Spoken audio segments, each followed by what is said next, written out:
السلام علیکم ورحمۃ اللہ وبرکاتہ۔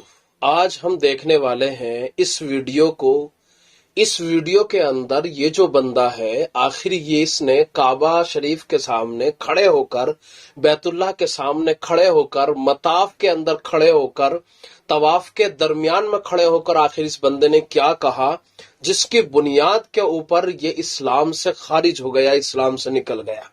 اس نے اپنا جو مسلمان کا جو لبادہ اوڑھ رکھا تھا، جس کی بنیاد پر یہ اپنا آپ کو مسلمان کہتا تھا، آخر وہاں جانے کے بعد میں اس نے اسلام کو کیوں چھوڑ دیا، کیوں ملحد بن گیا، کیوں مرتد بن گیا۔ آئیے اس ویڈیو کو پہلے دیکھتے ہیں۔ یہ انگلش میں ویڈیو، پھر انشاءاللہ کوشش کروں گا 2-4 لفظوں میں اس کا خلاصہ بیان کرنے کی، آپ اس کو سماعت فرمائیں۔ Ghanim from Yemen. I was born and raised in Yemen into a Muslim family. And they taught me how to bow down to Allah, how to pray, how to fast. I was agnostic. Emptiness, wonders, fear. Video کو آپ نے سنا، جو English پڑھنے والے لوگ ہیں وہ بہت اچھے سے اس ویڈیو کو سمجھ گئے ہوں گے، کیا باتیں بیان کی گئی ہیں۔ مختصر الفاظ میں خلاصے کے طور پہ آپ کے سامنے یہ بات رکھ دیتا ہوں۔ یہ بندہ کہتا ہے کہ میرا نام جون غانم ہے اور میں ایک مسلمان پریوار میں پیدا ہوا، میں مسلمان گھر کے اندر رہا، سہا، پلا، بڑھا، پروان چڑھا۔ میرے گھر والے بھی مسلمان ہیں اور میں بھی مسلمان تھا۔ حال یہ ہوا کہ میرے گھر والے بھی نماز پڑھتے تھے، میں بھی نماز پڑھتا تھا۔ مجھے بتایا گیا اسلام کے بارے میں، اللہ کے بارے میں مجھے بتایا گیا، اللہ کے نبی اسلام کے بارے میں بتایا گیا۔ اسلام کے بارے میں جو بچوں کو انفارمیشن دی جاتی ہے، جو خبریں دی جاتی ہیں، جو ان کو بتایا جاتا ہے، جو نماز کے بارے میں اور دیگر چیزوں کے بارے میں بتایا جاتا ہے، وہ سب اس کو بتایا گیا۔ اس نے وہ سمجھا اور کرتا رہا، لیکن گھر والوں نے ارادہ ظاہر کیا بیت اللہ شریف جانے کا، حج کرنے کا یا عمرہ کرنے کا، کہ مکہ جائیں گے اور وہاں جا کر کے حج یا عمرہ جو بھی ان کو کرنا تھا وہ کرنا ہے جا کر کے۔ یہ کہنے لگا بندہ کہ مجھے بہت خوشی ہوئی کہ میں جاؤں گا اور جانے کے بعد میں وہاں اللہ تعالیٰ کا قرب حاصل ہوگا، مجھے میں اللہ کے قریب ہو جاؤں گا۔ اور بھی بہت ساری خواہشیں آدمی کی ہوتی ہیں، چونکہ بیت اللہ جانے کی تو ہر مسلمان کی خواہش ہے، ہر اسلام کو جو فالو کرتا ہے اس کی خواہش ہوتی ہے کہ ہم جائیں گے اور وہاں جانے کے بعد میں ہم اس طرح کریں گے۔ اب اس کے ذہن کے اندر بھی وہی چل رہا تھا کہ ہم وہاں جائیں گے، اللہ کا قرب حاصل ہوگا، یہ کریں گے۔ اپنے گھر والوں فیملی کے ساتھ چلا گیا۔ جانے کے بعد میں اب اس نے طواف کرنا شروع کیا۔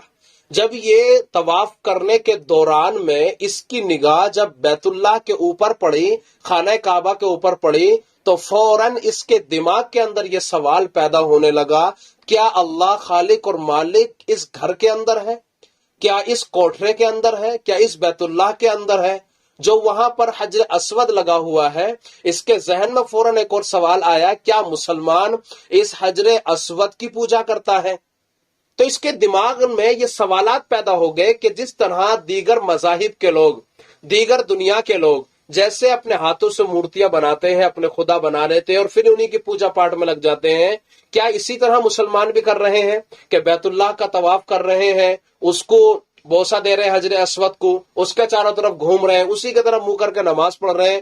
تو اس کے ذہن میں سوال یہ پیدا ہوا، یہ بندہ کہتا ہے میرے ذہن میں یہ سوال پیدا ہوا کہ مسلمان بھی تو اسی طرح کر رہے ہیں جس طرح غیر مسلم کر رہے ہیں۔ اس کا مطلب یہ ہے اسلام بھی لوگوں کا بنایا ہوا اور گھڑا ہوا مذہب ہے، یہ اللہ کا دیا ہوا مذہب نہیں ہے۔ کہتا ہے کہ فوراً میں نے اس بات کا انکار کر دیا کہ اللہ کا بنایا ہوا نہیں ہے اسلام، بلکہ لوگوں کا بنایا ہوا ہے، اور لوگ بھی اسی طرح شرک کرتے ہیں جس طرح دیگر مذاہب کے لوگ شرک کرتے ہیں۔ یہ سوالات اس کے ذہن کے اندر پیدا ہوئے اور خود کہتا ہے کہ میں اس وقت میں ملحد ہو چکا، میں اسلام سے نکل چکا، جو میں جب فالو کر رہا تھا میں اس سے باہر آ گیا۔ تو اس پبلک میں، اس میں جو سینکڑوں لوگ بیٹھے ہوئے تھے، انہوں نے اس بات کو سننے کے بعد میں خوب زور سے تالیاں بجائی، چونکہ ان کے نزدیک تو یہ اس نے بہت بڑا کارنامہ انجام دے دیا تھا نا، اس لیے انہوں نے تالیاں بجائی۔ اب یہ ملحد ہو چکا ہے، اب یہ نہ اللہ کو مانتا ہے، نہ ادھر منہ کر کے نماز پڑھتا ہے، اب اسلام سے بالکل باہر ہو چکا ہے۔